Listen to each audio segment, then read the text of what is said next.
মনে রাখবেন, গণহত্যা ফিরে আসবে, আয়নাঘর ফিরে আসবে। আমরা যারা প্রতিবাদ করেছিলাম বাংলার হিটলারের বিপক্ষে, আমাদের জন্য নতুন নতুন বাংকার এবং আয়নাঘর করা হবে। এটা কাম্য ছিল না।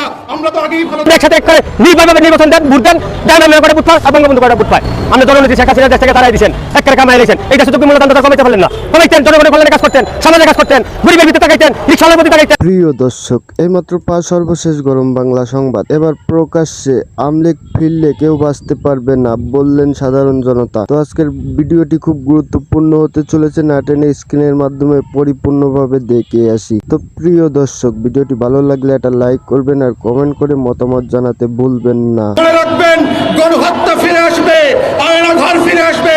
আমরা যারা প্রতিবাদ করেছিলাম বাংলার হিটলারের বিপক্ষে, আমাদের জন্য নতুন নতুন বাংকার এবং আয়নাঘর করা হবে। এটা কাম্য ছিল না। আমরা তো আগেই ভালো ছিলাম। যারা 32 নম্বরে বুলডোজার দিয়ে বলবার চেষ্টা করছেন, এটা মেনে নেওয়া যায় না। তারা জাতিসংঘের 114 পৃষ্ঠার প্রতিবেদন মনোযোগ সহকারে প্যারায় প্যারায় লাইনে লাইনে পড়েন। এই হাসিনা কোন হাসিনা? এই হাসিনা কোন হিটলার? এই হাসিনা কোন রাজবংশের মুসলিনী হয়ে শান্ত হয়ে ফিরে এসেছিল?